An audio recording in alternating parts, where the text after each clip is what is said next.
이 내용이 뭐 좀 재미없는 거긴 하지만 공부하러 오셨으니까 들어주시면 감사하겠습니다.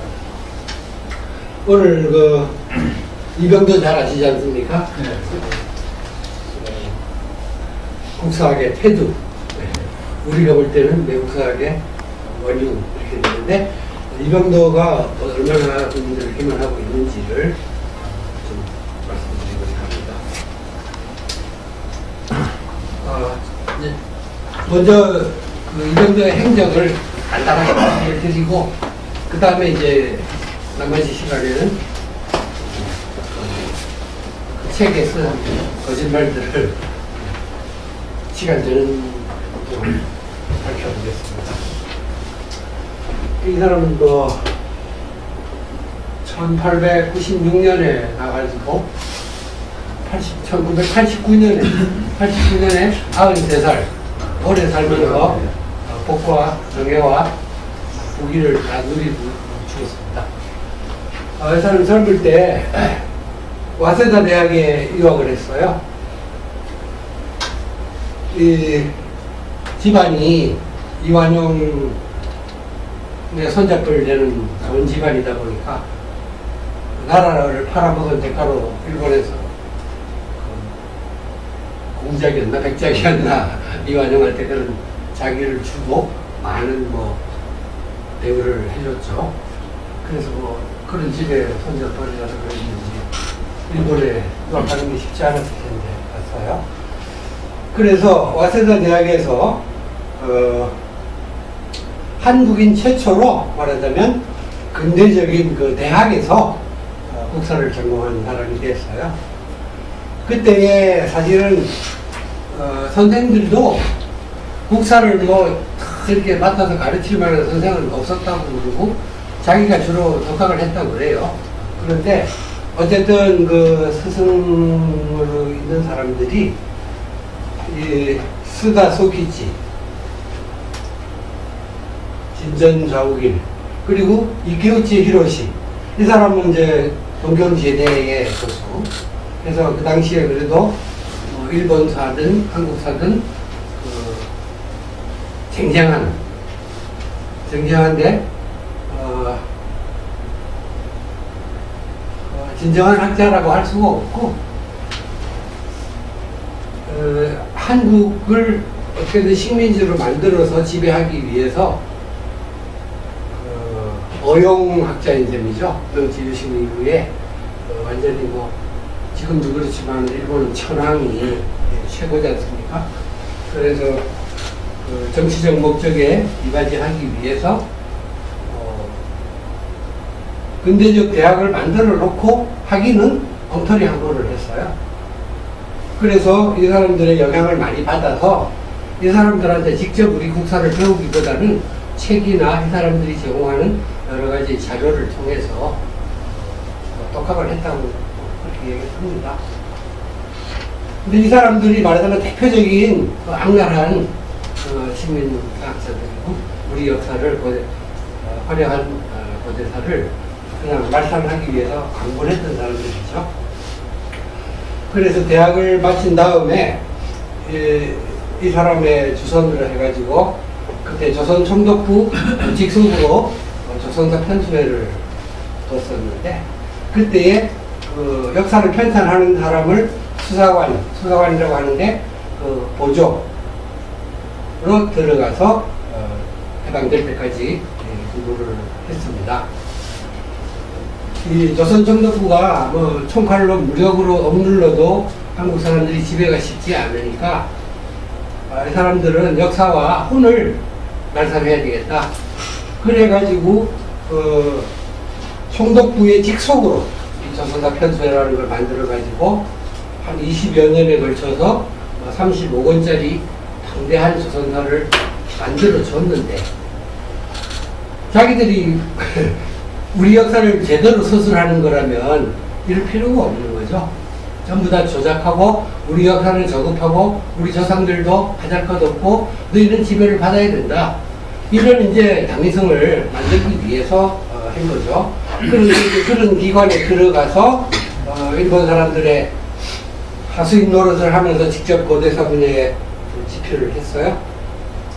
그 당시 이제 수사관으로는 또 이만희시류, 금서룡, 이 세 사람이 대표적인데, 이 사람들이 이제 가장 이병도한테 많은 영향을 미친 사람들이죠. 그리고 이제 조선사를 편찬하는 사이사이에 1930년대에 자기가 한 30대부터 한 40대 초반까지죠. 그때에 자기가 이제 연구를 하면서 학회지에, 일본 학회지에 폐수에 관한 고찰이죠. 그 다음에 진범군에 관한 고찰, 또 현도 및 임능군 고찰, 이런 거를 썼어요. 무슨 말이냐면 이 폐수는 낭랑에 있는 거예요.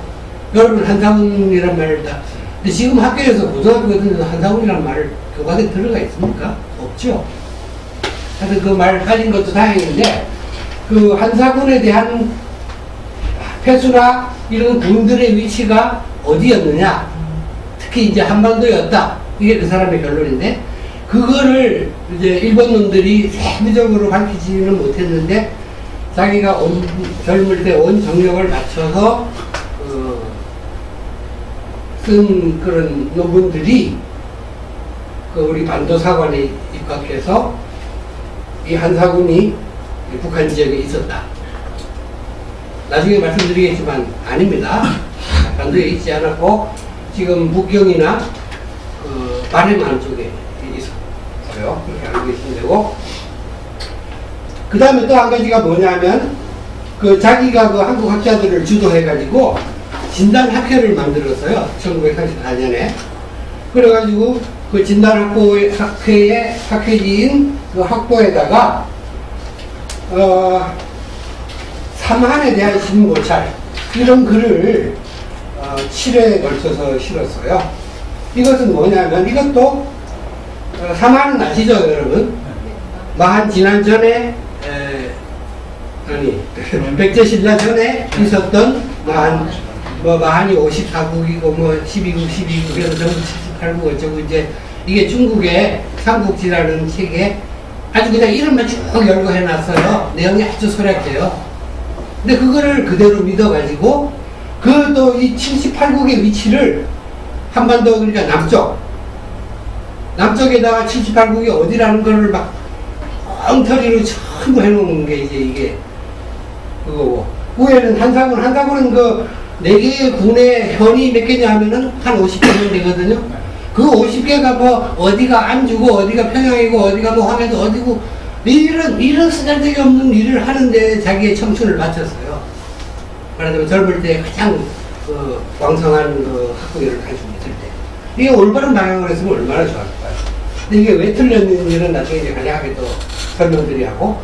그러니까 무슨 얘기냐면, 이 한반도에 이 남쪽에 지금 남한 지역이 78개나 되는, 아무리 음락국가라 하지만 그런 나라들이 있기 어렵잖아요. 그죠? 이게 예를 들면 또 우리 삼국사기나 여기 보면은 신라, 고구려, 백제가 전부 다 서기전 1세기에 다 건국됐잖아요. 건국돼가지고 바로 삼한이 없어지고 이 삼국시대로 넘어가는 거거든요.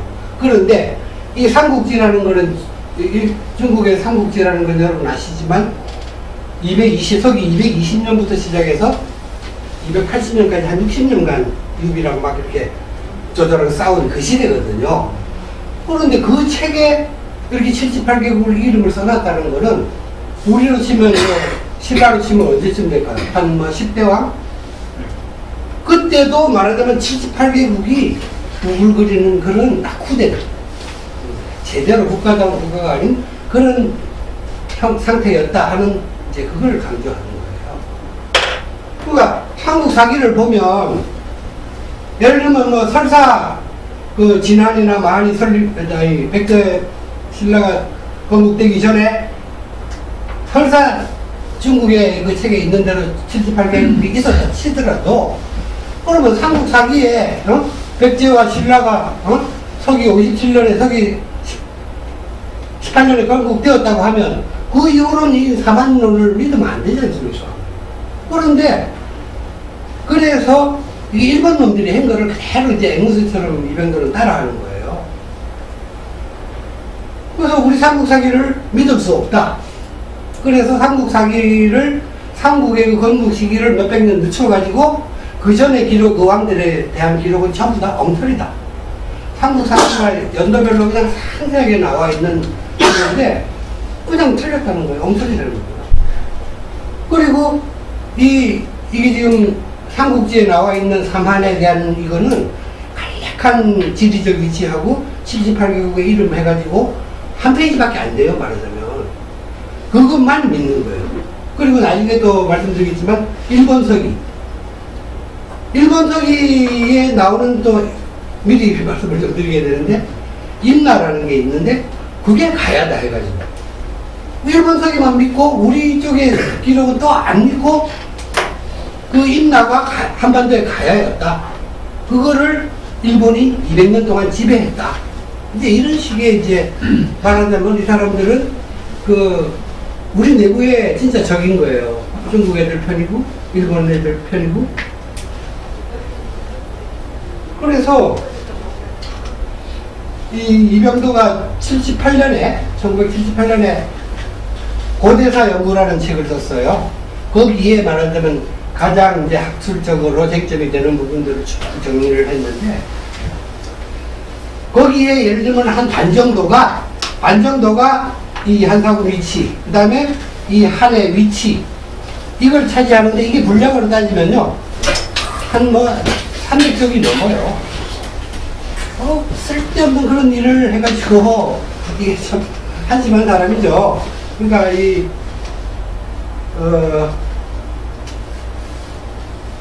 자기 집안이 일본에 이제 귀족인 백작이 됐고 그 후손이고, 또 일본의 지배가 영원할 줄 알고 아예 한국 사람들은 허접한 노예들로 보고 자기들은 선택받은 이제 한국 신민이라고 생각했던 거예요. 그렇지 않다면 이런 해방 이후에 계속 자기가 일본 사람들 다 물러갔는데도 그 옛날에 배운 그거를 이렇게 국민들한테 정신을 좀먹게 하는 이런 짓을 할 수가 없죠. 자, 그래서 이 사람이 이제 저런 연구들만 하다 보니까 비평이 좀 이랬어요. 왜 한사군이나 이런 연구만 당신은 그렇게 중요하게 하느냐. 그래서 이 사람이 뭐라 그러는지 아세요? 제가 이병도 그 말의 꼴을 중심으로 해야 되기 때문에 큰 글자로 써놨어요. 자, 보세요. 한사군 문제에 있어서는 이거가 중국의 한 식민지인데 우리가 그리 진지하게 연구할 필요가 있느냐, 또 고대사가 그렇게 많은 분량을 차지하겠는가 하는 일부 사람들의 비평도 있었어요. 자기 스스로 이제 고백을 한 겁니다. 또 한번 생각해 보세요. 제가 이거 먼저 말씀드리고, 이 한사군이라는 말 자체가 이게 학술적인 용어가 될 수 없는 거예요. 왜 그러냐? 중국의 기록에 보면 진번군, 임둥군, 그 다음에 낙랑군, 현도군 이렇게 있는데 이 두 군은 26년 만에 폐지되었어요. 그러다 보니까 한나라의 역사책인 한서지리지에 이 두 군은 이름도 안 나와 있어요. 그러면 실제로 한서지리지에 나와 있는 군은 낙랑군하고 현도군밖에 없어요. 그리고 이 현도군은 현이 3개밖에 없어요. 3개. 그나마 낙랑이 이제 처음 생길 때 25개 현이 있었다 해가지고 하는데, 그렇다면 이건 26년 만이고 낙랑이나 현도가 한 예를 들어서 400년 있었다고 친다면, 서기전 108년부터 313년 이천왕 때 몰아냈다고 그러죠. 그걸 맞다고 치더라도 한 400년 있었다고 친다면 이름이 한이군이라든가 이렇게 돼야 되겠죠. 그래서 한사군이라는 말은 부담해요. 한 20년, 고대에 서로 전쟁을 하다 보면 일부 땅들을 빼앗았다, 또 뺏기기도 하고 서로 이런 건데, 그거를 우리 역사에서 굉장히 중요하게 생각을 해가지고, 이게 한사군이라는 이름을 매긴다는 것도 맞지 않습니다. 그리고, 우리의 알려지지 않은 역사책들이 있어요. 삼국사기나 삼국유사 말고. 그런 책들이 뭐 고구려사 초략이라든가 또 국로추사, 이게 하나는 고구려인의 관점에서 본 책이고 백제인의 관점에서 본 책이에요. 이런 책들이 어떻게 그 비밀리에 되다가 근래에 책으로 나와 있어요. 거기에 보면은 그런 기록에는 낭랑군, 대방군 이런 말이 안 나와요. 안 나오고 낭랑왕, 대방왕.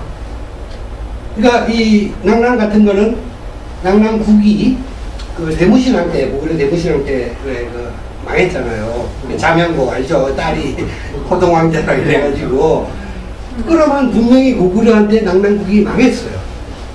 그런데 어떤 형태로든 그걸 고구려도 뭐 천자의 나라처럼 생각을 해가지고 이름을 반드시 무슨 무슨 왕 이렇게 했는지 그건 불확실하지만, 말하자면 그 제후 왕들을 거느렸던 거예요. 그러다 보니까 나라를 일단 망했지만 우리가 복속시켰지만 거기 다스리는 건 또 우선 어른들한테 왕이라는 호칭을 주기도 하고 그렇게 다스렸던 것이 아닌가. 이거 저도 근래에 이런 책들을 봤기 때문에, 그래서 이걸 보면 옛날에 신채호 선생님이 쓴 책을 보면 그 한무제가 위만조선을 멸망하고 시키고 거기에 사군을 두었다고 그랬잖아요. 그런데 신채호 선생님이 이거는 한무제의 그냥 희망사항이고 지도상에 그 군대 작전 계획 짜듯이 요 희망사항을 한 것이다, 이런 걸 썼었다고요. 그래서 내가 그럴 수도 있겠지만 너무나 그 수백 년 동안의 중국의 역사 기록에 그 군 폐수 또 지리지의 그 뭐 이런 걸 다 나오니까 이걸 체계적으로 부정하기가 참 어려운데, 근데 우리 근래에 우리 이런 책들을 보니까 이것이 낫겠다 하는, 신조 선생님 말씀이 낫겠다 하는 생각이 요새 제가 좀 들어서 앞으로 연구해가지고 기회가 되면 뭐 한사군은 없었다 이런 책을 한번 써볼까 합니다. 그래서 이런 역사적 진실이 제대로 밝혀져야 됩니다. 자, 그러면 1세 때가 이렇게 이제 지나갔고, 광복 후에 이제 그 이병도가, 이 사람은 한마디로 참 권력지향적이고 이런 사람인데, 불행하게도 그 광복되고 나서 서울대 국사학과 교수가 되고, 그래서 48년도인가 우리나라 전체를 대충 쓴 국사대관, 그 다음에 좀 후지만은 한국사를 쭉 편찬하면서 그 앞에 그 안에 고대편, 여기서 이런 걸 이제 쓰면서 자기가 이제 독보적인 학자인 것처럼 그렇게 해서 이 매국사론을 확고히 했죠. 그리고 대학원장을 거쳐서 4.19 난 이후에 그 과도 정권에서 교육부 장관도 하고 학술원 회장을 한 20여 년 했어요. 이런 아니 학문하고는 거리가 먼 사람을, 이게 학술원 회장이 있었으니 우리나라 학술이 제대로 됐겠습니까? 그리고 뭐 각종 훈장 말할 것도 없고, 자 이렇게 하다가 교육부 장관 했는데 5.16이 났잖아요. 군사부대다가. 그러다 보니까 그 박정희 씨가 이제 끌어들인 거예요. 이 최고회의, 이제 처음에 그 최고회의 보회에다가 당신이 이 5.16 혁명의 정당성을 역사학자니까 써라! 그래가지고 여기서 뭐 시대적으로 불가피한 상황이어서 뭐 이렇게 영웅적인 뭐 이렇게 할 수밖에 없었다, 이런 식으로 썼어요. 그러다 보니까 뭐 박정희 있는 동안에도 그랬고 군사정권 동안 내내 너무너무 잘 나갔습니다. 뭐 진정한 학자였다면 글쎄 그 뭐 군부에서 뭐 찬성하는 걸 쓰라고 그러는데 안 하고 뭐 버티기가 쉬운 일은 아니었겠지만 적극적으로 지지한다, 그런 그 인간성을 가진 사람이 아니죠. 그 다음에 또 하나는 뭐냐면 이 사육신, 우리가 알죠? 이조시대에 거기에 뭐 여러분 중에 유흥부라는 분이 있어요. 그런데 이거를 유흥부는 사육신이 아니다, 김문기가 사육신이다, 이걸 이제 바꿔치기를 한 거예요. 그런데 이게 왜 그랬느냐? 그 당시 그 중앙정보부 아시지 않습니까? 박항한 그 중앙정보부장이 자기 김씨잖아. 이게 선조인 거야, 김영희가. 그래가지고 감정을 넣은 거예요. 그러더니, 자기가 정말 학자라면 이런 일은 정말 해서는 안 되죠. 그런데 그 심사위원 회의체가 있지 않습니까? 그, 사육팀을 이렇게 하는 데는 뭐가 있었는데, 전부 뭐 이병도 혼자 세상이니까, 역사학 분야, 국사학 분야에서는. 한 10명 둘러리 세워놓고, 땅땅 해가지고 그냥, 유부는, 대신에 김문기가 사육팀을 들어갔어요. 그 다음에, 이 군사정권에서, 일제 때 독립유공자를 표창을 하는 이제 이 제도를 만들어가지고 표창을 하기 시작했는데, 이 심사위원회에 이병도하고 또 같은 그 조선사편수에 근무했던 신석호가 있어요. 이 두 사람이 자주 참석을 했다는 거예요. 아니, 친일 매국을 해놓은 사람들이 독립유공자들이 무슨 고생을 하고 어떻게 보냈는지 어떻게 알아요? 우리 김병기 박사님 같은 분을 불렀어야지. 그래가지고 그 다른 심사위원들이 난리가 났어요. 야, 니들이 독립운동에 뭘 알아? 그러니까 그렇게 수모를 당하고도 뻔뻔스럽게 수차례 그냥 정부에서 불러주면 가서 심사를 하는 자리에 끼고 했답니다. 참 좋은 사람들이죠. 그 다음에 이완용의 관국검, 이 죽은 관입니다. 그거를 회수해서 불태워버렸어요. 이게 이완용의 관이 매국노고 한국 국민들이 아픈 역사도 똑똑히 알아야 되니까 박물관에 이게 유물로 전시가 됐던 거예요. 이거를 자기가 이제 잘 나가고 뭐 그거 하니까 그 박물관을 관장을 몇 번 만나고 찾아가 가지고 결국에 자기가 빼내는 데 성공한 거예요. 성공하고 태워버렸어요. 이게 박물관에 있지 않은 물건이라면 자기 조상들 거니까 뭐 연장을 제대로 하든 태워버리든 상관없는데 그러면 안 되잖아요. 역사적 유물이야. 그거를 왜 태웠을까요? 이완용 이름 거론되고 자기도 잘 나가는 세상에 네 할애비가 뭐 이완용이라네 이런 소리는 참 듣기 싫었던가 보죠. 그래서 이제 이런 일을 했어요. 오늘 이제 제가 말씀드리고 싶은 거는 지금 이병도의 그 손자대까지 한국에서 아주 좋은 자리에서 잘 나갔어요. 그런데 곧 좋은 세상이 온다면은 그 이완용의 뭐 정선자가 됐던 그 후손들을 분명히 이병도가 했던 것처럼 이병도의 관뚜껑을 태워버리는 일이 생기지 않을까 그런 생각이 듭니다.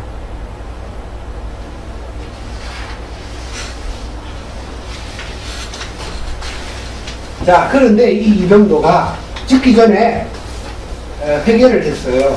그래가지고 조선일보에 그 한편 전체에 생각해도 잘 안 되니까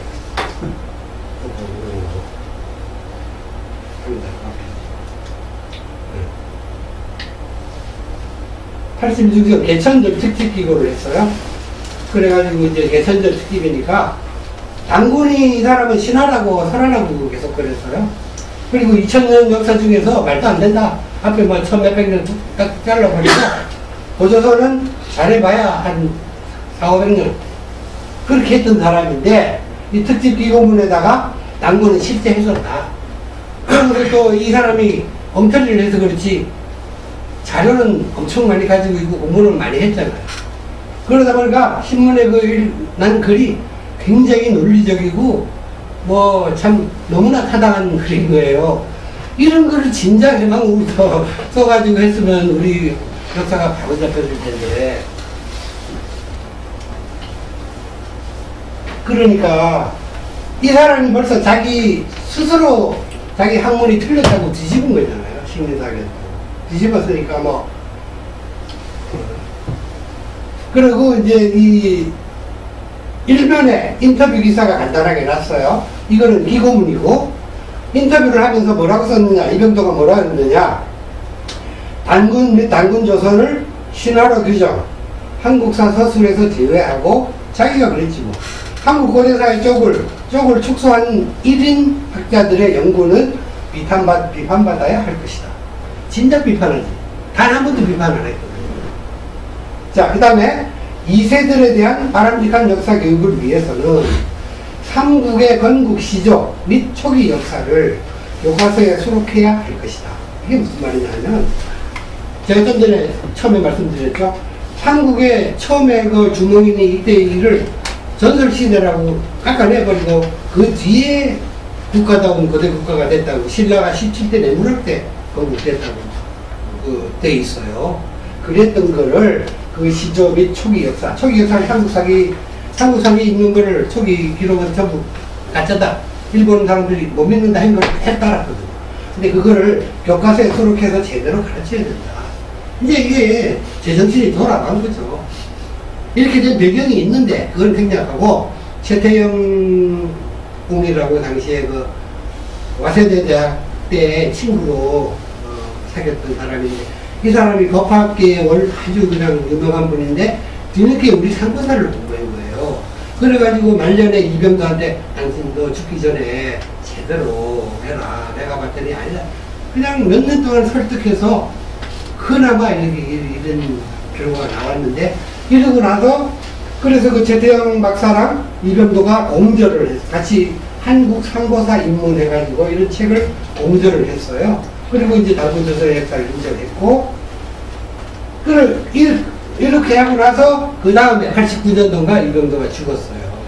죽었는데 그 이병도가 그 아까 일제시대에 진단학회를 만들어 놓고 해방 후에도 계속 그 진단학회를 했는데, 그게 자기 이제 분심 같은 거예요.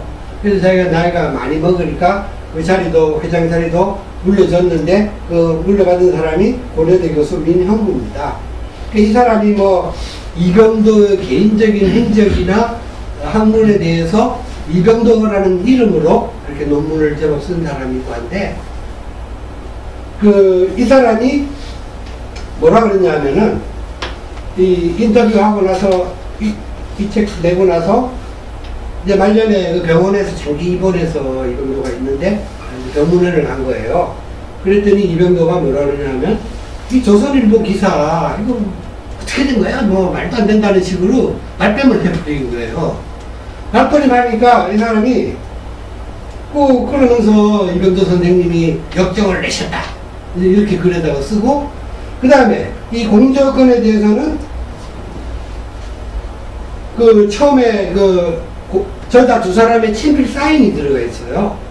그랬는데 그 가족들, 뭐 부인이든지 아들들이든지 가족들의 말을 인정해가지고 그 일종의 사기극이다.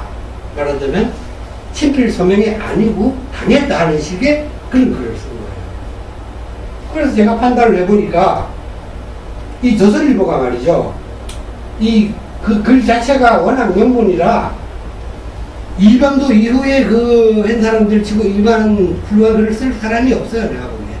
이병도가 직접 쓴 거고, 그 다음에 이 인터뷰 기사는 조선일보에서 이병도하고 물어봐가지고 이병도가 말한 거를 조선일보에 썼잖아요. 그거는 조선일보가 그걸 거짓으로 쓸 일은 없잖아요. 그러니까 이병도가 자기가 변절을 해놓고 부학들한테 큰 생각을 해놓고 너무너무 미안하니까 민정부가 사장은 이제 뭐 쉽게 말하면 너짓이 떠봤을 거 아닙니까? 스승님 이거 도대체 어떻게 된 겁니까? 하니까 그냥 뭐 한 번도 거짓말을 밥 먹듯이 하는 사람인데 그냥 모르지 헷갈린 거죠. 그걸 또 거지라 치고 이 정도 말을 믿어가지고 이렇게 자기들 살자는 거죠. 그래가지고 뭐 이병도 이제 이렇게 하니까 노망 났다고 그러고 자기들은 살아야 되겠다 이거죠.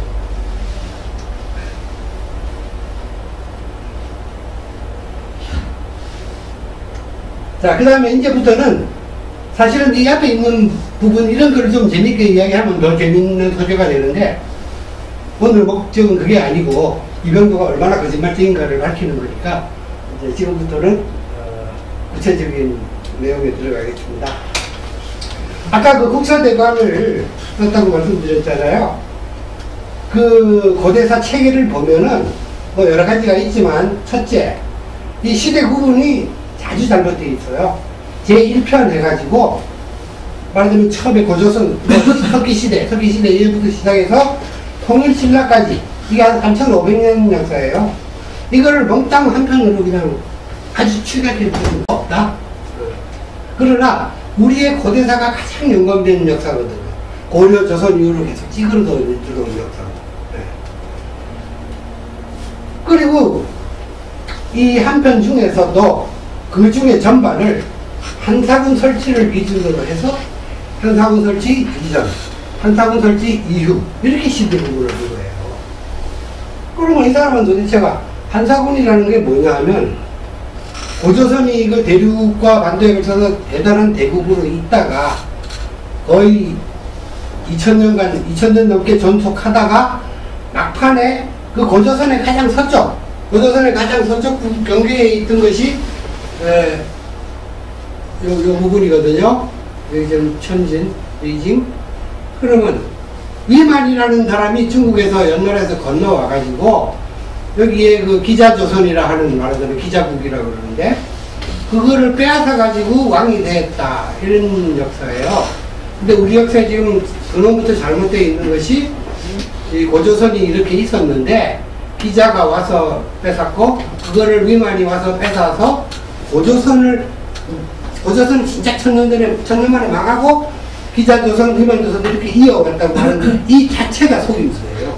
고조선은 대단한 나라. 저번에 고조선에 대해서 제가 좀 말씀드렸지 않습니까? 대단한 100개나 되는 나라를 거느린 대단한 나라였거든요. 그렇기 때문에 그 기자나 위만이 요 서쪽 이 고조선이 이렇게 있다면 그 변두리에 조그만 이제 하나의 제후로서 있다가 했던 거예요. 그렇기 때문에 고조선은 계속 같이 있었어요. 일부 땅을 좀 비켰던 것 뿐이지. 그러면 우리 그 넓은 땅 안에서 이 한사군의 땅 일부를 설사하고 예를 들면 좀 비켰다. 그래서 고조선은 건대한데 우리 고대사 전체를 한사군 설치 이전, 설치 이후 이렇게 시대 구분을 한다는 자체가 말이 안 되고 이 사람 머릿속에는 말하자면 우리 한민족은 제대로 된 고조선이 있었는지 없었는지 잘 모르는데 기자가 중국에서 건너오고 또 위만이 중국에서 건너와서 우리는 다스림을 받았다. 그것을 하나의 역사적인 기준으로 두는 거예요. 말이 안 되는 거지. 자, 그리고 이 책에 보면은 워낙 그 48년도에 나온 옛날 책이라 그 사진이 별로 많이 들어가 있지 않아요. 근데 사진이 딱 2장 들어가 있어요. 어떤 사진이 들어가 있어요? 당군의 영정 같은 건 들어갈 리가 없죠. 왜냐하면 신화라고 하고 실존 인물이 아닌데 뭐 지금은 요새 뭐 다양한 사진들이 돌아다니지만 그 다음에 뭐 고조선의 유물은 고사하고 신라백제 삼국의 뭐그 찬란한 불교 문화라든지 고구려 박화 같은 거 한 점도 없어요. 사진 2장 달라지는 게 뭐냐? 예왕의 예라는 나라가 있었잖아요. 그죠? 그 예왕의 도장, 그 다음에 이 관부검이라는 사람이 조조의 그 위나라 때 3세기죠. 그 고구려를 쳐들어와가지고 분탕질을 한번 하고 간 적이 있어요. 그때에 관부검이 전쟁에 이기고 공을 새겨놓은 비공비. 자, 이 2장의 사진을 실어놨어요. 이거는 외국에 우리한테 와서 잘났다 하고 한 거 그거 사진 실은 거죠? 이 예왕은 왜 실었을까요? 우리나라 역사는 한사군 이전에는 거의 없었던 거예요. 그냥 미개하게 있다가 한사군 지배로 우리가 선진국이 되고 선진문화가 왔는데 그 한사군 시절에 말하자면 그 이전에 있던 나라들은 그 제후왕 역할을 했다. 말하자면 속국왕 노릇을 했다. 그래서 이 예왕이 독립된 우리 예왕이 아니라 중국에서 임명한 말하자면 제후였다 하는 그런 뜻에서 이 도장을 사진을 실었어요. 그 도장에 글자가 나와 있거든요. 글자가 한 10몇 자 나와 있어요. 제가 다 외우지 못했는데 내용이 뭐 예를 들면 예백장 솔진 어쩌고 알기도 어려운 내용이 나오는데 뭐냐면 예백장 게 백이 이제 맞백자고 이 장자인데 이게 말하자면 예의 그 다스리는 통치자를 칭호다. 그런데 이게 왕이 아니고 이런 칭호가 이러니까 중국에서 준 칭호다. 말하자면 얘가 좋아서 한 게 아니라 우리는 중국의 속국이었다. 중국의 침략을 이렇게 받았다. 이런 걸 강조하는 사진 두 장을 딱 하기 싫었어요. 말이 됩니까? 한국 사람이라면 이렇게 할 수 없죠. 네.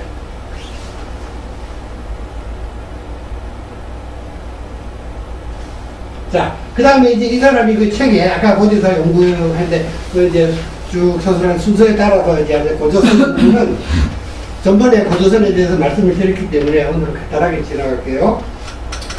당군왕검을 신화적 인물로 강조했고 서기전 7세기 이후의 역사만, 그러니까 그 전에 한 1600년 그냥 잘라 먹은 거예요. 또 그 도읍지가 삼국 유사에 보면 평양 또는 아사달 같은 데인데 이렇게 나와 있어요. 이거를 근거도 없이 북한에 지금 평양이라는 거예요. 평양이라는 말 때문에. 그렇게 해서 이 고조선이 또 우리 민족이 세운 최초의 국가이긴 하지만 많은 여러 나라들, 옥정선, 부여 이런 나라들하고 그냥 공존했던 도토리 기재기식으로 했던 그런 나라들이라는 소국으로 취급을 했는데 이게 아니에요. 고조선은 그 밑에 옥정, 부여리 이런 나라를 다 거스렸던 강대국이 당시에 유일한 이 지구상에서 유일한 초강대국이었어요. 그러니까 그러면 이런 연구를 그냥 이병도는 고조선은 없었다. 우리 한국민들은 모르는 게 낫다. 이 말을 하고 싶은데 그러면 이 왜 연구를 했느냐? 이게 대국이 아니라 이렇게 군소국가였고 안도에 있던 조그만 나라였다. 이건 지가 밝혀야 돼요. 그래서 이런 부분을 연구를 했고 그러니까 우리 역사를 알선하기 위한 연구였어요. 그러다 보니까 이 연구한 것이 19페이지밖에 안 돼요.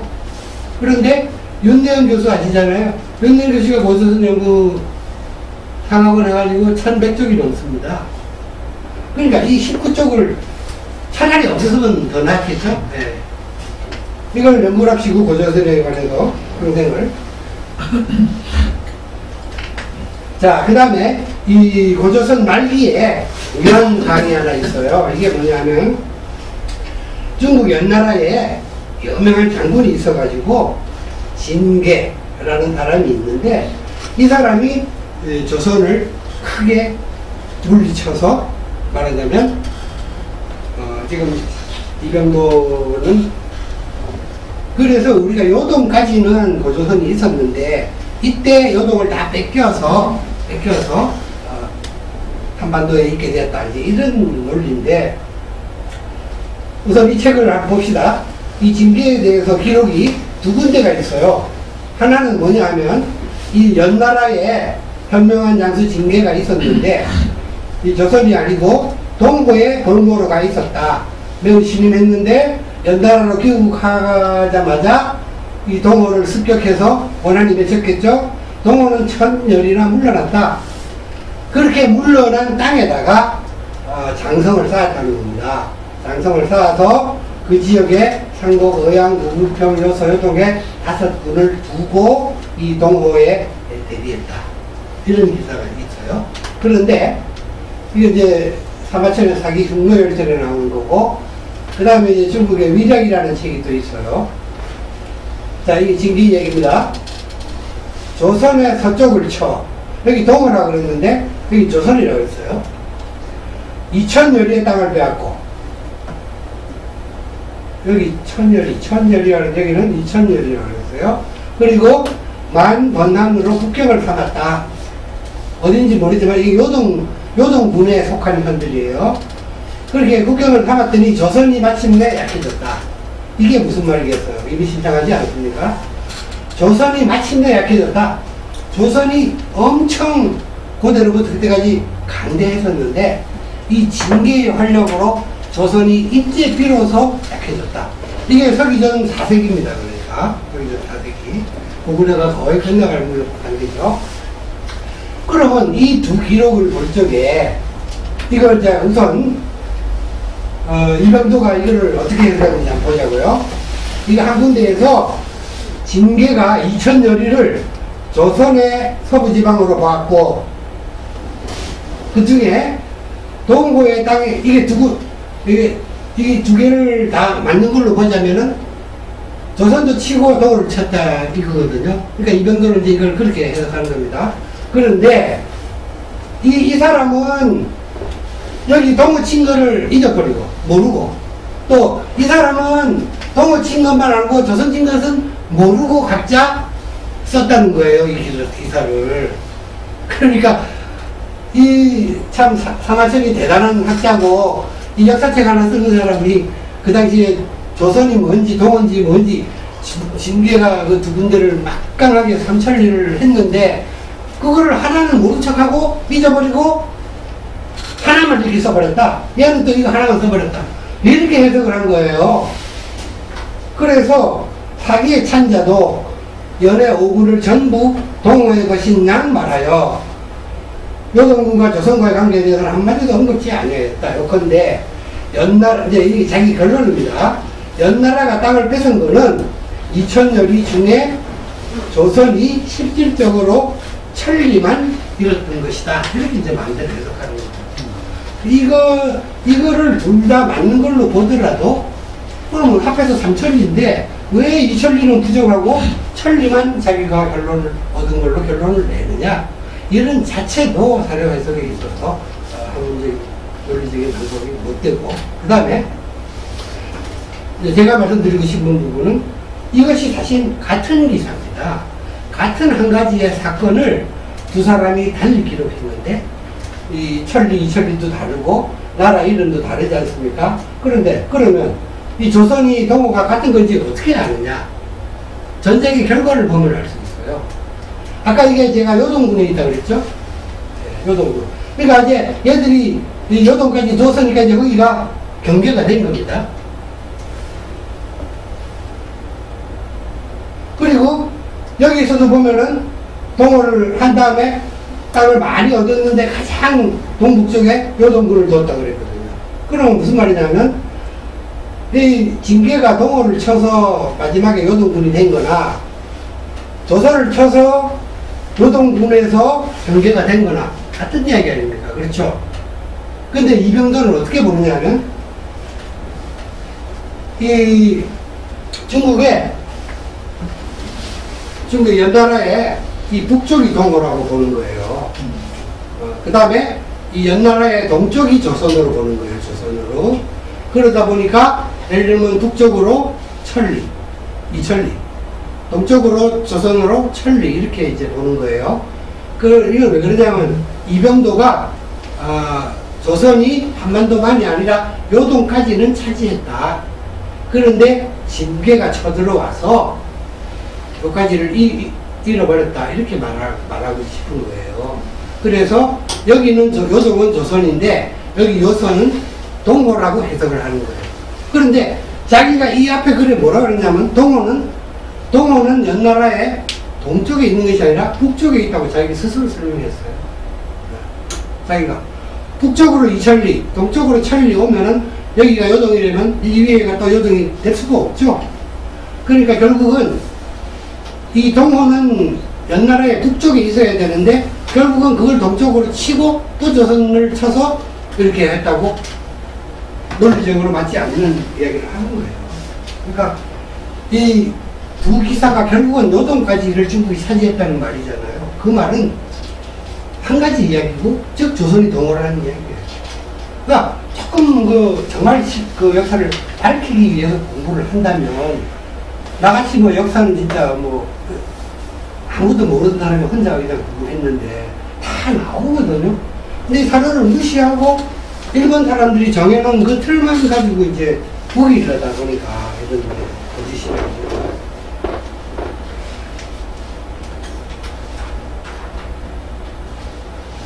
그래서 이렇게 하고 나서 그 뒤에 이제 중국은 진시황이 통일하고 금방 망해서 또 한나라가 되고, 한나라 무제가 위만 조선을 싸워서 항복을 받아서 거기에 사군을 설치했다 하는 것이 말하자면 편사군인데, 그거에 대해서 진짜 엄청 해놨는데, 여기서 한 가지 예만 이제 제가 들으려고 해요. 그러면 아까 그 50개 현이 있다고 그랬잖아요. 그 중에 대표적인 게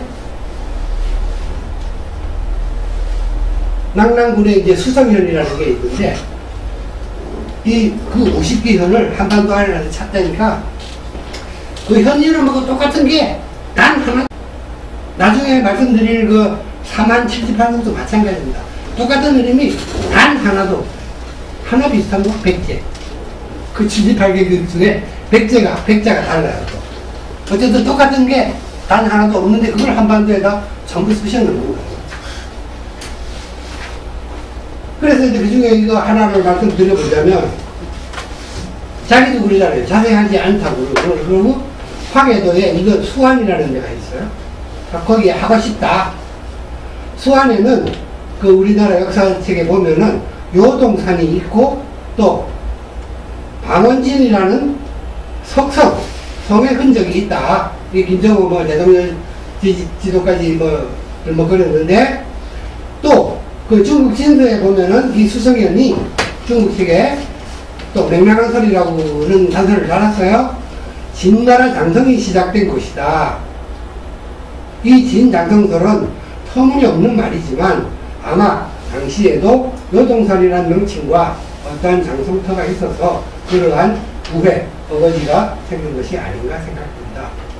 그러니까 이게 묘하게 맹랑한 설이고, 뭐 이 진나라의 이 책도 그 뭐 진나라 장성설이에 두고 하는 것이 터무니없는 말인 것처럼 부정하는 것처럼 해놓고, 결론은 뭐냐 하면 여기에 나와 있는 이 방원진의 이 성터, 이것이 만리장성이다, 이렇게 자기가 말하는 거예요. 그리고 이 장성이 진나라가 어디냐면은 이 진나라 장성이 시작된 곳이라는 게 뭐 어떻게 되냐면 갈석산이라고 나와요. 중국 그 진서에 갈석산인데, 여기 수서는 갈석산이라는 이름이 없잖아요. 요동산이라는 이름을 있었던가 봐요. 그러니까 진서에 나와 있는 만리장성 그것도 부족하고, 갈석산을 말 아예 쓰지도 않아요. 쓰지 싶어요. 이름을 거론하는 이름 자체가 겁이 나는 거야. 그러니까 중국 역사책에서 갈석산, 근데 우리 이 지리지에는 갈석산이 아니라 요동산, 또 장성의 터라고 그랬는데,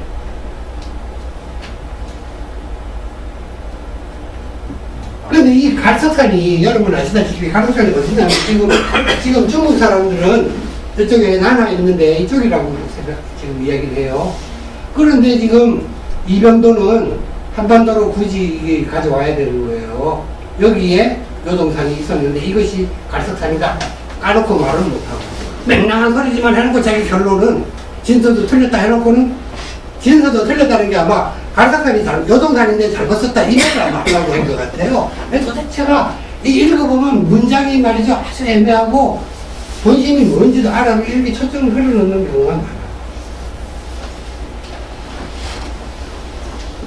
그래서 그리고 또 한 가지 지적한다면은 이게 수성현이잖아요.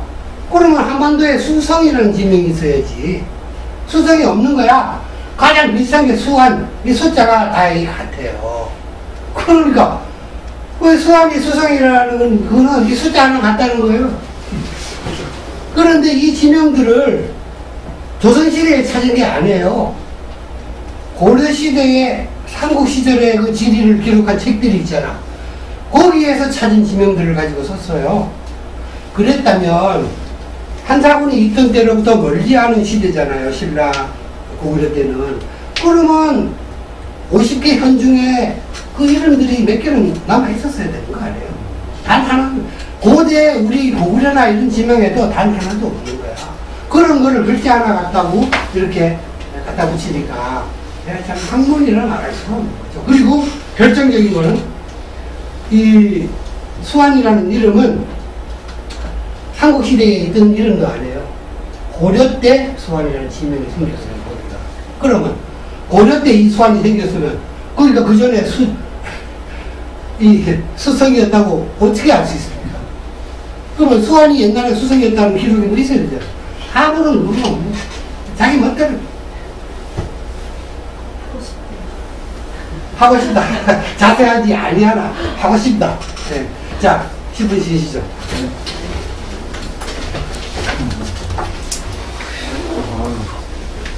있느냐? 관점이 중요하죠. 이 사람, 자, 보세요. 당나귀는 420년이라는 긴 전속 기간.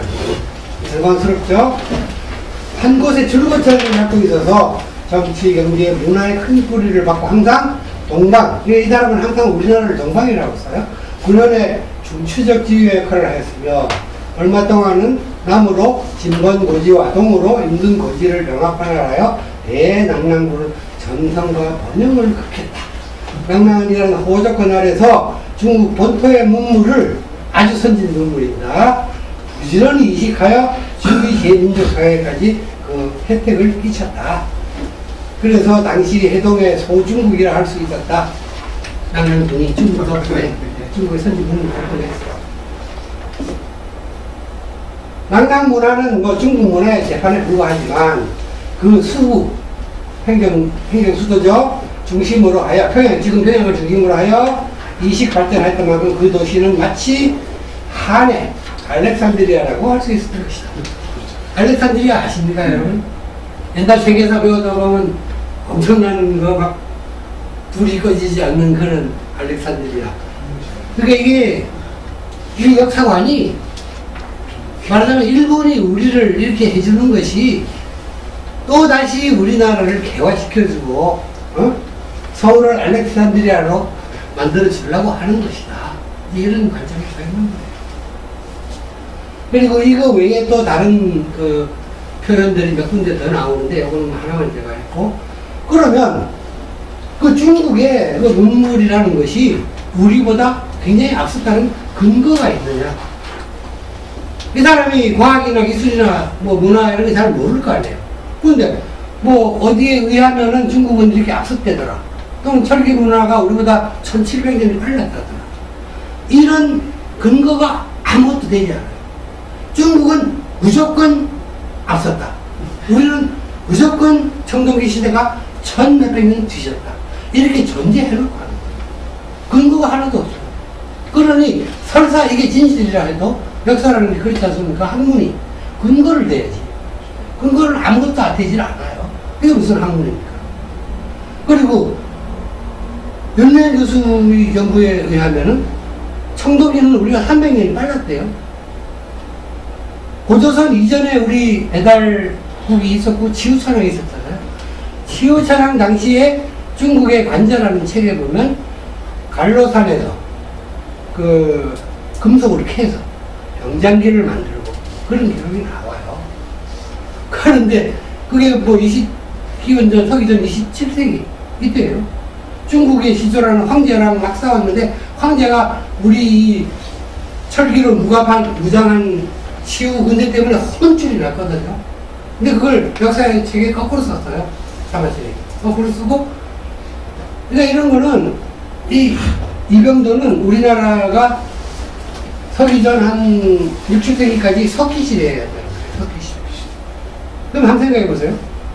중국이 한번 만약에 우리보다 앞서다 치더라도 우리랑 인접해 있었잖아. 한반도에서 인접해든 어디서 인접해든 간에. 그러면 우리 고대에는 뭐 국가에서 무기나 핵심 기술을 통제하는 그런 수단도 없어요. 사람들이 좋으면 저기 가서 살고 훌륭한 지도자 있으면 옮기고 기술도 있으면 쉽게 뭐 돈 안 받고 전파해주고 그런 세상이야. 근데 중국이 예를 들면 상황 오제 시대에 이미 청동기 시대에 들어가서 국가가 됐댔는데 우리는 왜 1700년 동안 그 이웃한 나라 안에 그런 게 교류가 안 된다는 게 있을 수 있는 일이에요. 그래서 이게 참 이게 말이 안 되는 겁니다. 뭐가지고. 자, 그 다음에 이제 아까 말씀드린 그 사망에 대한 연구가 이 사람의 또 이제 그 필생의 역작이죠. 그래서 아까 말씀드린 대로 이 망한 진한 변환이 중국 기록에 의하면 그 삼국시대까지도 있었다 하니 이게 말이 안 되죠.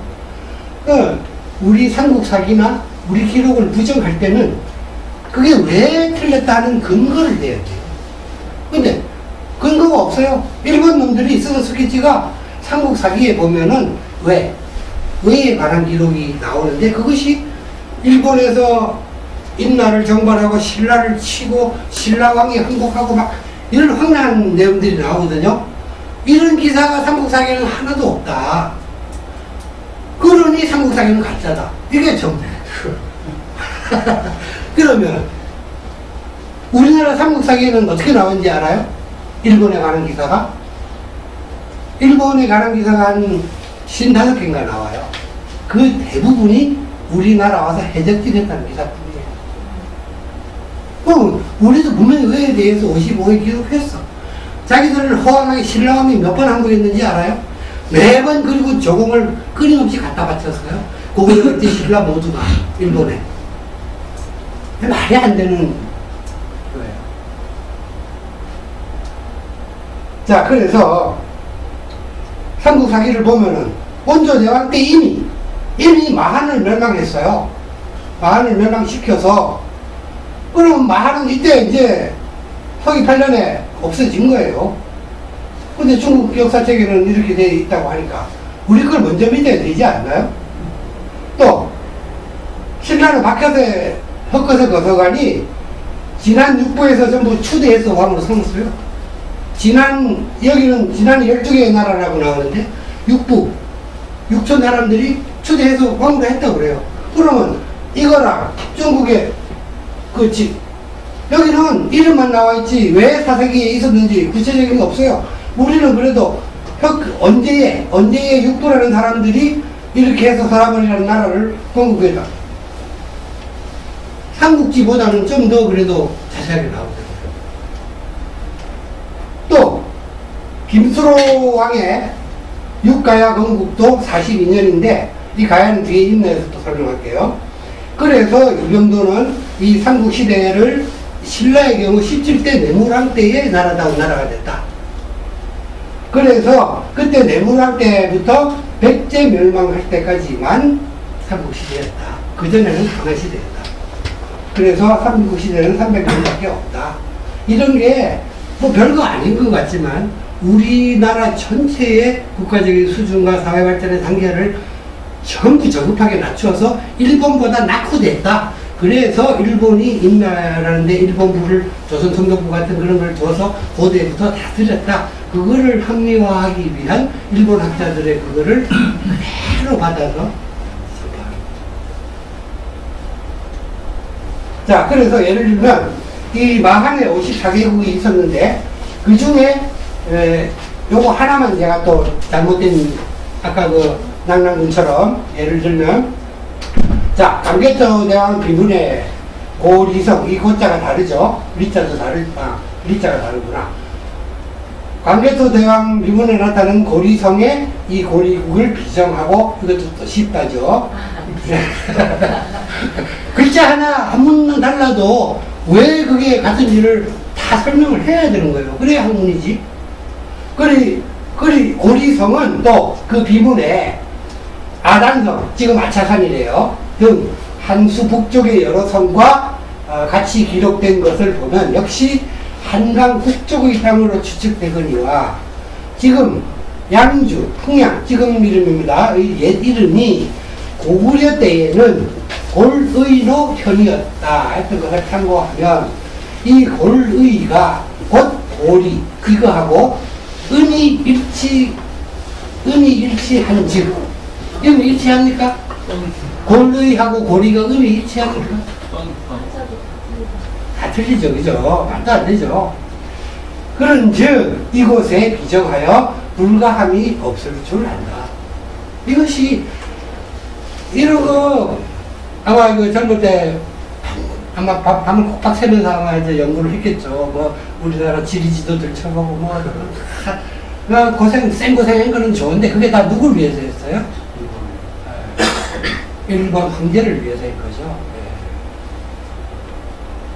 자, 고리와 골위는 바른탕으로는 그나마 이 54개국, 78개국 중에서 그나마 제가 가장 의미 비슷한 걸 고른 거예요, 지금. 나머지는 택도 없어. 그렇게 인정한다 치더라도, 이 광개토대왕 빈문의 아단석 등의 위치가 한강 이북인 것이 확실하면, 응? 확실하면. 그런데 광개토대왕이 이게 지금 마한 백지죠. 마한 백지지. 그 한 것이 이 동네가 아니에요. 전부 이 동네에서 이 동네라고. 그러니 아단성, 아차성 이게 하여튼 아차성이 내가 고구려의 그 유적지가 아니라고 난 부정은 못해요. 지금 베이징 북쪽이나 내몽고 쪽에서 해서 점점 동쪽으로 정복 활동을 먹어가지고 한반도 북부까지 왔다고는 보여요. 그렇지만 이 한북 여러성, 이 한북 여러성이라고 한 것도 이 아단성이 설사 한강 북쪽에 지금 서울에 있었다 치더라도 거기에 비슷하게 쭉 성 이름들을 열고 했을 거 아니에요. 그럼 그 모든 성들이 다 한수 북쪽에 있었는지 어떻게 알아요? 그것도 또 증명을 해야 돼. 학문이라는 사실 엄밀히 따지면 엄청 어려운 겁니다.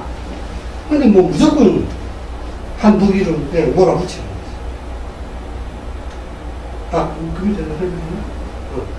자, 그 다음에 이거는 마한이었고, 그 다음에 변진에는 25개국이, 변한 진한 25개국이 있었다는데, 이건 구체적인 예보다도 이거 한번 봅시다. 뭐라고 또 썰을 풀었는지. 변진 쪽에 저명한 후국들을 열거한 것에 불과하므로 여기에 빠진 소국들이 많이 있었을 것은 물론이니, 자, 이거는 중국의 삼국지에 나와 있는 거거든요. 변한진한 25국. 그런데 빠져있는 것이 더 많다는 거예요. 이 25국 외에도 삼국 사기를 보면 어떤 나라들이 있냐면은 사벌, 다벌, 음짓벌, 실직, 압독, 소문, 초팔, 올벌, 우산, 토산, 팔국 이런 나라들이 삼국 사기에 보면 신라 주변에 있어요. 이런 나라들을 신라가 다 정벌을 해서 먹었어요. 그러면 이 이름들이 따로 이 25국 이름에 이런 건 하나도 없어요. 25국 외에 또 이런 나라들이 있었죠. 그 다음에 또 일본 서기에 보면 이 방면 중에 자타, 기탄, 걸산, 연야, 전반의 사이지, 나라, 다리, 기문, 녹탁순 등 제국도 이것도요 10몇 개가 돼요. 그렇다면 도대체 이 한반도 남부에 한반도 남부도 아니 경상도 일대로 가야죠. 그쪽에 변진에 그 25개국하고 여기에 뭐 한 10개국 여기에 또 10몇 개국 이거 어떻게 해석해야 됩니까? 이 모든 나라들이 다 있었다고 볼 수는 없잖아요. 이렇게 그러니까 예를 들면 삼국사기에 나와 있는 것이 정확하다. 신라 옆에 중국이나 일본 책에 나오는 그런 이상한 나라들은 없었고, 응? 이런 나라들이 있었다. 이런 나라들은 벽거색 얻어가니 몇 년에 장군을 보내서 병합했다. 이런 구체적인 이상은 나온단 말이에요. 그러나 이 중국이나 일본의 기록은 그냥 단체로 가라, 임나, 가라를 정벌했는데 13개의 이름만 쫙 여러 개 있습니다. 누가 무슨 장군이 언제 들어가서 정벌하고 이런 구체적인 내용이 없어요. 그리고 우리나라의 역사니까 당연히 삼국사기를 믿어야 되는 거예요. 삼국사기 안 믿으면 뭘 믿어요? 그리고 이 일본 서기에 나와 있는 이 지명들은 제가 마지막에 말씀드릴 텐데 경상도에 있었던 지명들이 아니에요. 일본 서기에 뭘 기록합니까? 일본의 역사를 기록하죠.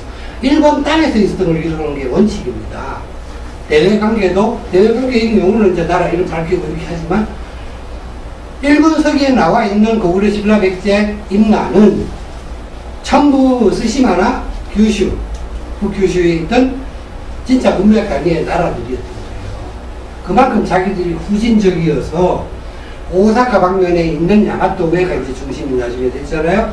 거기서 이제 얘들한테 좀 이제 뭐 원리만으로 옵저비스라고 한 내용을 쓴 것들이에요. 이거를 우리 가야 다 지워버리고 나중에 또 이야기합니다.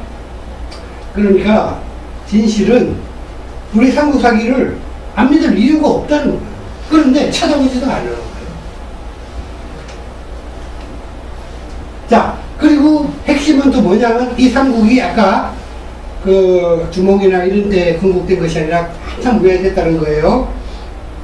그러면은 6대 태조대왕, 이건 한 90년 늦춘 거고, 13대 근초고 대왕, 이건 한 160년, 또 이거는 400년을 늦춘 거예요. 신라 400년 역사가 그냥 부족국가였다. 그런 이야기 하는 거예요. 자, 그러면 그 고대 국가의 성립 기준이 뭐냐? 가장 중요한 것이 군사력, 대외 정보. 그 다음에 이제 국가의 제도가 정비가 되니까 완료 조직이 정비가 됐느냐. 이제 이걸 가지고, 논하는 거예요. 그 다음에 이제 특히 신라를 이 사람들이, 일본 사람들이 전부 그냥 이렇게 후진적이라고 한 것은 아까 말씀드렸다듯이 일본 서기에 369년에 신라를 정벌했어요.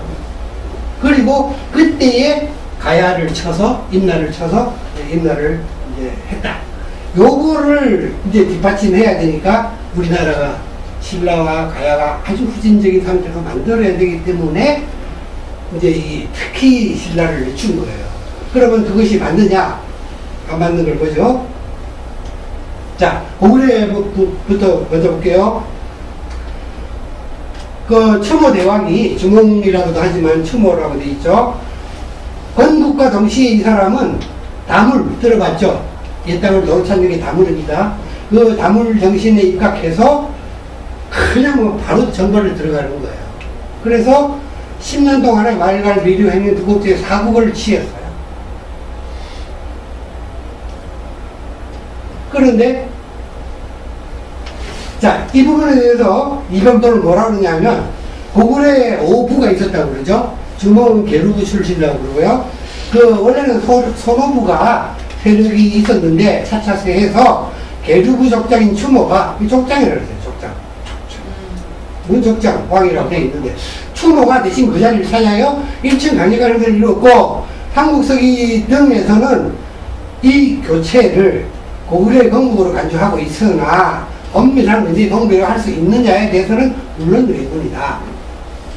비록 자주적으로 왕을 일컫고 하늘로부터 고구려 왕의 공작과 인수, 이거는 이제 표시죠, 물질 표시죠, 받았다 하더라도 아직 집권적인 국가 형태에는 이르지 못하였을 것이다.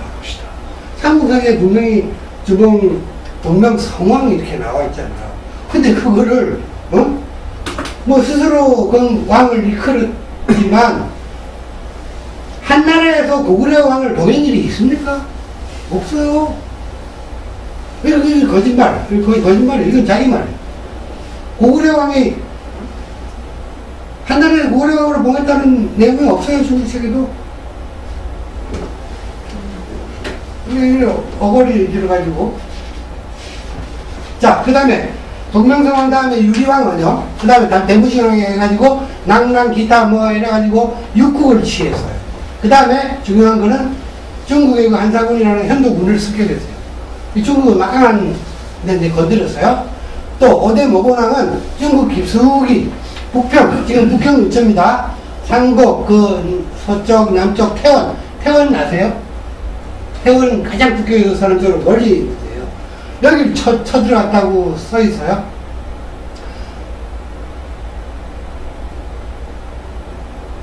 그러면 이 5대 모본왕 때까지 볼 이게 6대 태조대왕은 동옥저, 갈사, 조나, 주나 사국을 취하고 그 다음에 중국을 쳐들어간 거는 요동군과 현도군을 4차례 공격해서 일부 현을 취한 기록이 나와 있어요. 몇 개 현을 취했다. 그러니까 이병도가 지금 말하고자 하는 거는 이 태조대왕이 정복국가로서의 제대로 된 모양을 갖췄다. 그러니까 태조대왕이 고구려의 건국 시초다. 이렇게 말하는데 맞습니까? 그 앞에 더 많이 나오잖아요. 충무 때부터 이 5대 왕까지가 이 태조대왕이 아주 어릴 때 즉위해가지고 100살까지 살아가지고 94년 동안 살았어요. 근데 내가 이 분석을 하나 재밌는 게 이 1대부터 5대까지가 94년이에요. 집권기간이. 그 같은 94년 동안에 비교해보면 이 앞에가 더 많이 차지했어요. 주변 나라들을 더 많이 정복했어. 여긴 4국밖에 없잖아. 여긴 6국, 그 앞에 주몽이 4국. 그러면 고구려가 주몽 때부터 강력한 고대 국가였다는 자기들의 논리에 의하더라도 주몽 때 건국됐다고 해야 될 거 아니에요. 그러니까 옛날에 우리 학자들은 이 인터넷도 발달 안 되고 원서를 볼 수가 없었던 시절이잖아요. 거짓말로 일관하는 거예요, 거짓말. 그러니까 이 삼국사기를 이까지는 안 믿어버리면 이게 돼. 그럼 왜 여기서 끊고 여기서부터 믿어야 되는데 그걸 논리적으로 자기 설명을 해야지.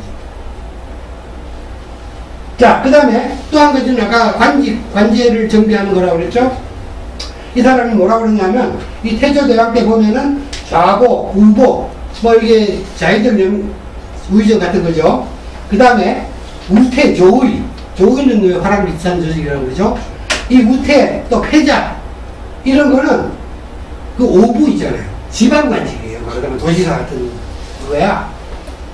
그런데 이병도가 뭐라고 그러냐면은 패자, 우태 이런 관직을 지방관직이라고 안 그러죠. 이런 관직을 임명했기 때문에 이때 나라다운 나라가 됐다. 그래서 제가 앞에 찾아봤어요. 이병도 가는 건 너무너무 쉬워요. 앞에 찾아보니까 유리왕 때 이미 대보가 있어. 좌보우보 말고 대보는 영리형하네요. 대보가 있고 또 내부신앙 때도 좌보 우변을 다 임명을 했어요. 그러면 이 등등한 가장 재산들 임명한 게 이미 유리왕 내부신앙 때 있는데 태조대왕이 지방관직 임명한 거 가지고 이걸 그때 건국했다고 말하고 있으니 이게 거짓말이죠. 그 다음에 백제. 자, 백제는 이상하게 주변 나라들을 많이 먹은 기록이 없어요. 없는데 원조왕 때 벌써 마한이가 아까 78국 중국 기록에 엄청 나라가 많았잖아요. 그리고 하만의 맹주였잖아. 그거를 겁도 없이 이제 건국한 지 20년도 아마 채 안 됐을 때예요. 원조왕 20년에 마한을 그냥 도읍을 점령하고 통째로 먹어버렸어. 그러니 주변에 더 먹을 것도 없지. 이미 배가 불러서. 그런데 이런 사실은 믿지 않고 8대 고유왕이 낙랑군 침공한 기사가 하나 있고 그 다음에 이 6좌평 및 달설 능설 뭐 해가지고 16등급의 이 관 등급을 했다는 그게 상세하게 나와요. 그러니까 요때 말고 요때 그러니까 고유왕 몇 년인지 모르지만 그때가 백제의 건국이라고 말하는 거예요. 그건 너무 자의적이 아닌가? 고유왕이 만약에 백제의 시주다. 그러면 고유왕이 낙랑치고 이때는 왜 건국한 것이 아니고 그 뒤에 관대를 했을 때부터 시주라는 거야? 근데 논리적으로 맞지도 않아요. 그런데 이거는 이게 이병도의 주장인데 사실은 그 일제식민사학자들이나 이병도의 제자인 이기백 같은 사람들은 이거보다 훨씬 더 늦춰서 13대 근초고왕 이거보다 100년 늦죠? 이때가 사실은 백제의 건국이라고 일본 사람들은 말하고 있어요.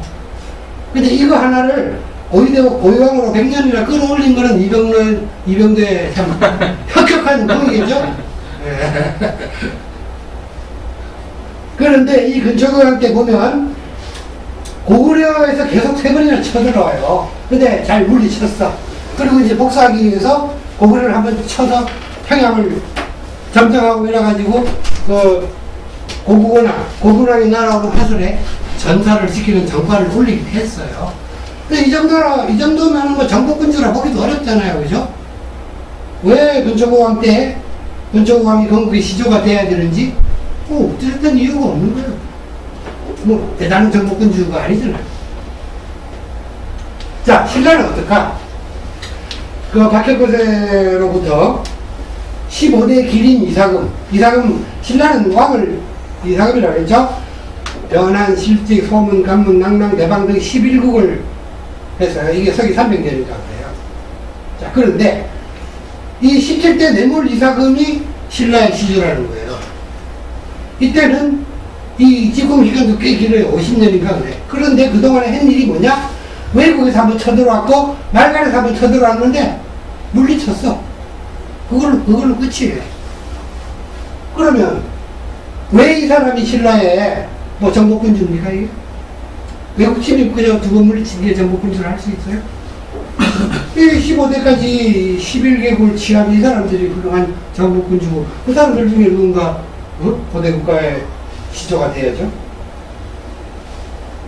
그래서 참 뜯어서 살펴보면은 너무나 국민들을 우롱해왔다는 사실을 알 수가 있고, 그 다음에 가야는 삼국사기에서도 뭐 잘 안 나오지만 가야를 이제 특별히 좀 설명하는 이유는 일본 서기에 아까 말씀드렸듯이 그 임나라는 나라가 나와요.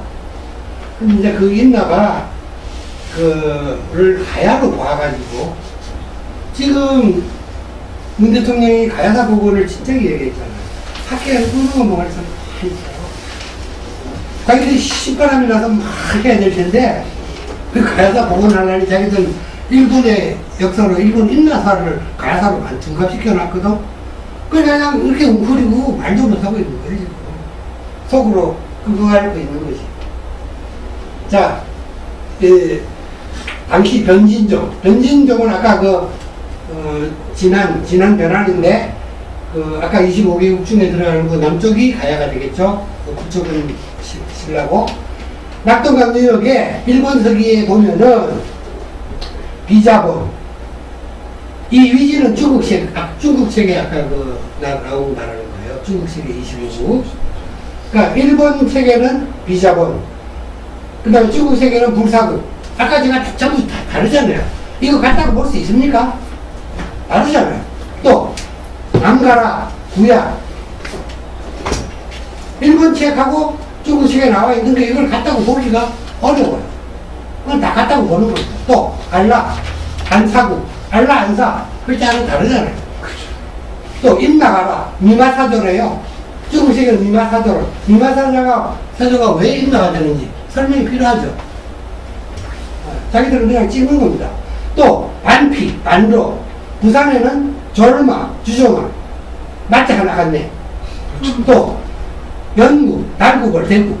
연국이 왜 달구벌이고 대구라고 통하는 거지.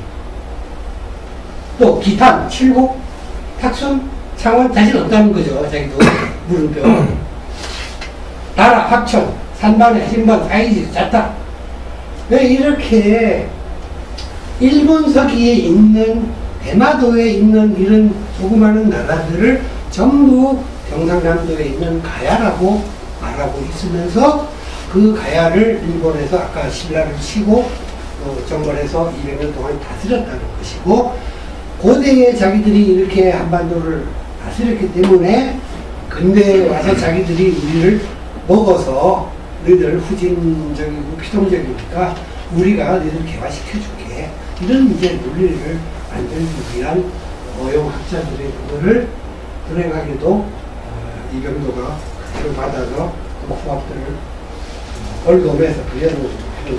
그러나 우리 이 가야사는요, 가락국이라는 책이 가장 기본서예요. 근데 이 책이 없어져 버렸어. 없어져 버려가지고 이 삼국유사에서 이 김수로 왕의 이야기나 동국시조 기타 이런 이야기를 부분적으로만 인용을 하는 것만 살아있어요. 그 다음에 삼국사기에도 김수로 왕에 대해서 나오고, 그 다음에 그 나라를 금관가야라고 한다고도 나오고, 또 육가야의 이름이 나옵니다. 금관가야, 대가야, 소가야, 아라, 성산, 고령 이런 가야들의 이름이 있었는데 우리 측에 이런 기록은 안 돼 있고, 자 보세요.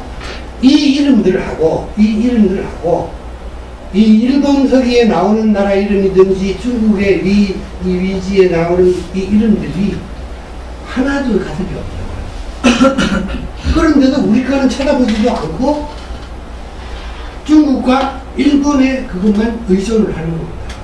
비교라도 해서 왜 어쩌고 이런 거라도 좀 있었으면 좋겠어. 그래야 항문적으로 뭐 형식이라도 갖추죠. 그러면 이 금관가야가 우리 기록이 확실하다는 것을 뭘 알 수 있느냐? 이 육가에 금관가야 있다고 했잖아요. 이 금관이 어디냐면 김해입니다. 김해인데 이 가락국기를 쓴 사람이 누구냐면 고려 때 이 금관이라는 지방에 말하자면 군수나 도지사로 갔던 문인이 그 지방에 있던 그걸 토대로 해서 금관가야 이제 가락국기를 쓴 거거든요. 그럼 보세요.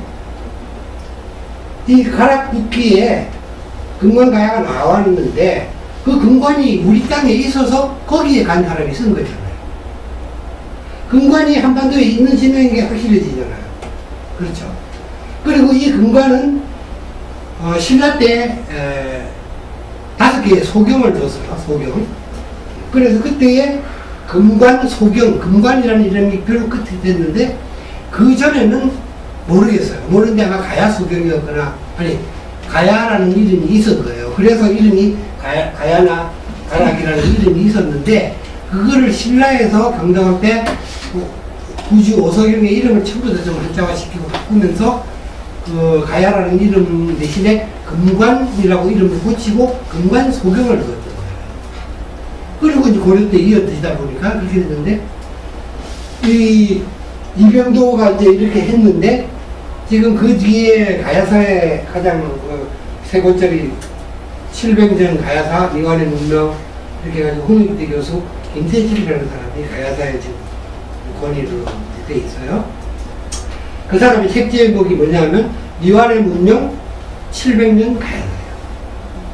그러면 우리 가야는 서기 42년에 건국돼가지고 한국 사기에 보면은 법흥왕 때 서기 542년에 망해요.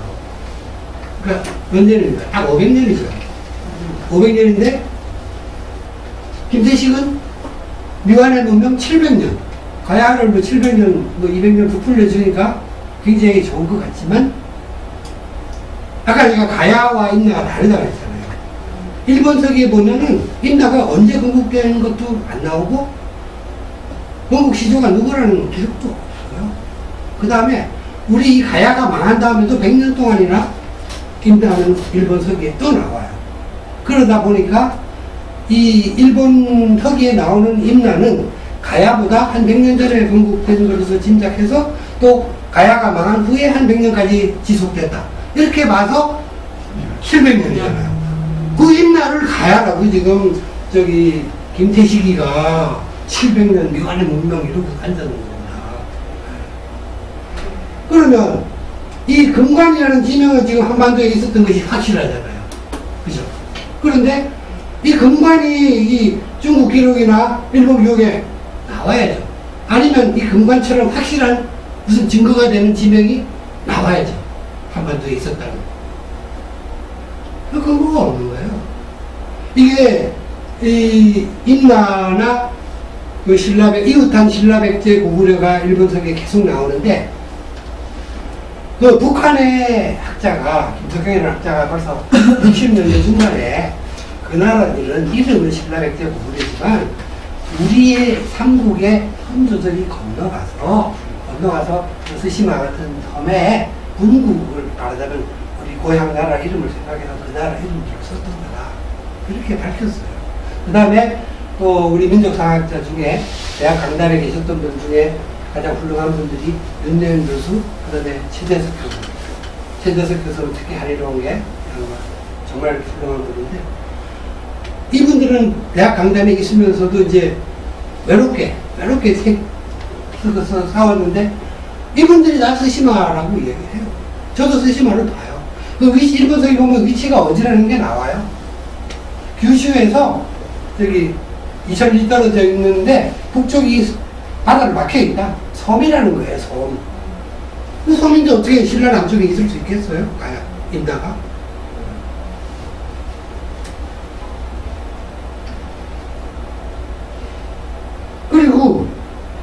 이 임나 사람들 이름이 나와요. 일본서기에 보면은 소노가시치, 뭐 우리시치, 아리시치, 강키. 일본 사람들 이름 왜 한자로 해가지고 막 이렇게 풀어 읽으면 굉장히 길잖아요. 우리 김해는 누구입니까? 왕 이름도 아라타드. 이 가야의 왕은 김수로 왕을 비롯해서 그 위에가 다 김치로, 김누구 이렇게 해요. 구해왕, 구형왕 이런 식으로 나와요. 그리고 왕이 아니더라도 가야 사람 이름이 아시잖아요. 김유신도 가야의 후예잖아. 그 사람들이 아리시치, 강키 이런 이름 가졌겠어요? 일본서기에 나온 그 임나는 그 일본에 살던 일본식 이름을 가진 사람들이라는 게 너무나 명백해지는 거예요. 그러니까 이거는 사실은